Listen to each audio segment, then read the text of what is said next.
안녕하십니까. 저는 대구 계명대학교 동산병원 심장내과에서 근무하고 있는 황종민입니다. 이번 영상에서는 자동 심장 충격기에 대해서 말씀을 드려보려고 합니다. 특히 공공장소에 자동 심장 충격기라고 붙어있는 기구들을 보신 적이 있을 것 같습니다. 영어로는 AED, 아파트 관리사무소에서도 AED 필요하시면 쓰세요 라는 문구를 공지를 하고 계신데 저희 아파트도 그렇고요. 그럼 이 자동 심장 충격기가 뭔지에 대해서 생각보다는 자료가 없더라고요. 그래서 제가 한번 이번에 설명을 드리려고 합니다. 자동 제세동기였습니다. 제세동기가 뭐지? 어느 순간부터 자동 심장 충격기로 이름이 바뀌게 되었어요. 자동 심장 충격기 하면 바로 딱 심장 충격 쾅 하는 충격기가 자동으로 되는구나 라고 알 수 있기 때문에 좋은 방향이라고 생각합니다. 이것은 무엇인가? 지난번 영상에서도 한번 설명을 드린 적이 있습니다. 심장질환을 크게 세 가지로 나눠볼 수 있겠다. 심장 자체에 피가 가야 되고, 심장을 움직이게 하는 신경이 있습니다. 심장 자체도 튼튼해야겠죠. 물도 잘 들어야 되고, 전기도 잘 들어야 되고, 칩도 쌩쌩해야 되고. 신경은 사실 전기적인 현상이거든요. 그래서 머리의 신경은 뇌파, 심장의 전기적 현상. 심장파라는 말은 없고요. 심전도가 바로 그겁니다. 또 심장의 전기적인 현상을 그림으로 보여준 것이 심전도.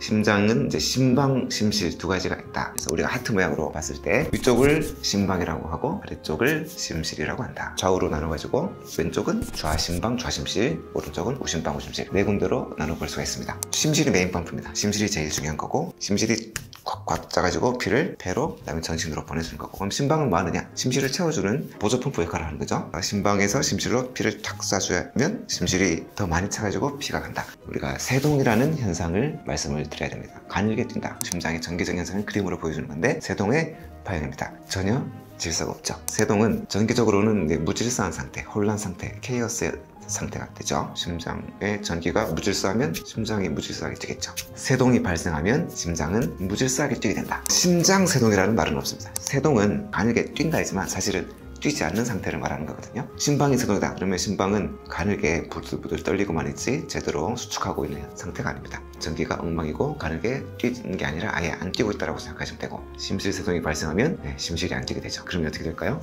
돌아가시게 됩니다. 심방세동은 돌아가시는 병은 아닌데 중풍과 관련이 많고 뇌경색과 관련이 많고, 심실세동은 돌아가시는 병이 되겠습니다. 이 세동을 어떻게 할 것이냐? 재세동하는 것이 제세동기의 목표가 되겠죠. 세동을 없앤다. 이거를 한글로 적절하게 표현하는 게 자동 심장 충격기인데, 보여드리는 심전도는 심방의 세동 상태입니다. 전기적인 충격을 딱 주고 나서는 깨끗하게 아무 신호가 안 나온다. 그래서 큰 에너지를 줘가지고 심방 심실에 세포들을 일시에 완전히 전기적으로 똑같은 상태로 만드는 거죠. 드라마 보면 삑 나오잖아요. 그래서 그거는 심장에 전기적 현상이 없는 상태를 말하는 건데, 잠깐 전기 현상이 영일 때는 가슴이 서늘하죠. 잠깐 그런 상태로 만들고, 근데 대부분 저게 원래 전기가 시작된다고 알고 계시면 되겠습니다. 그게 바로 제세동기의 원리가 되겠습니다.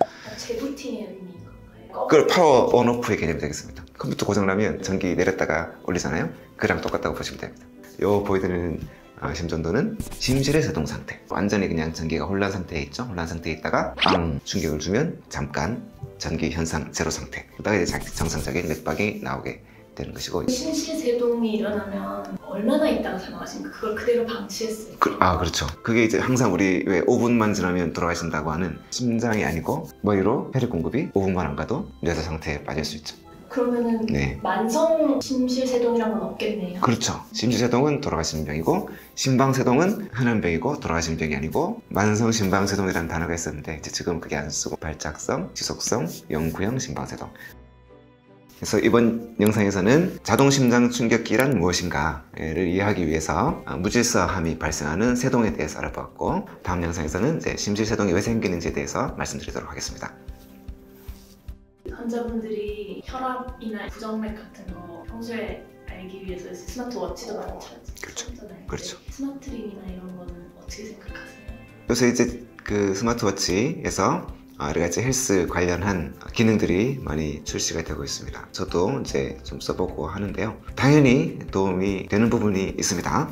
내 몸 상태를 계속 체크를 해본다는 것은 아주 중요하기도 하고 아주 좋은 습관이죠. 저도 한 번씩 제가 혈압을 재보고 싶기도 하고 심전도를 찍고 싶고 확인해 보고 싶은데, 제가 병원에 근무하고 있음에도 불구하고 제가 다른 과 진료를 보는 게 정말 힘들죠. 이게 환자분들이 병원에 오는 게 정말 힘든 일이구나 하는 것을 알게 되었습니다.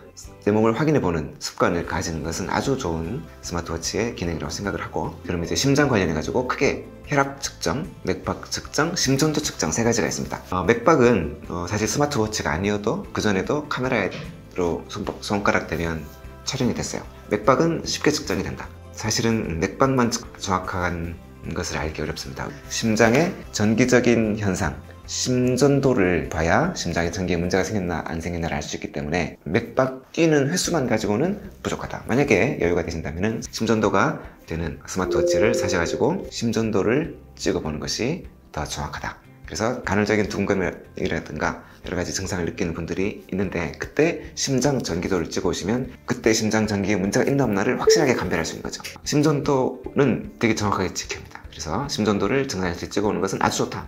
단 아직 자동 판독은 한계가 명확합니다. 스마트워치의 심전도 판독은 전혀 믿으실 필요가 없고, 아니 조금만 믿으시고요. 판독은 저희랑 해야 된다. 혈압은 조금씩 다릅니다. 심장 바로 위에서 잰 혈압, 그다음에 발끝에서 잰 혈압은 다르거든요. 그럼 그 사이에도 혈압이 계속 변합니다. 아직은 모든 이때까지 임상시험이라든가 약제 개발이 모두 상환 혈압으로 개발이 되었기 때문에 손목으로 잰 혈압은, 반지 형태의 제품으로 잰 혈압은 그걸 가지고 환자의 치료라든가 환자의 예후를 판단하고 하지 않았고, 상환 혈압계도 비싸지 않거든요. 그래서 그걸로 재보는 것이 아직까지는 표준 치료가 되겠습니다.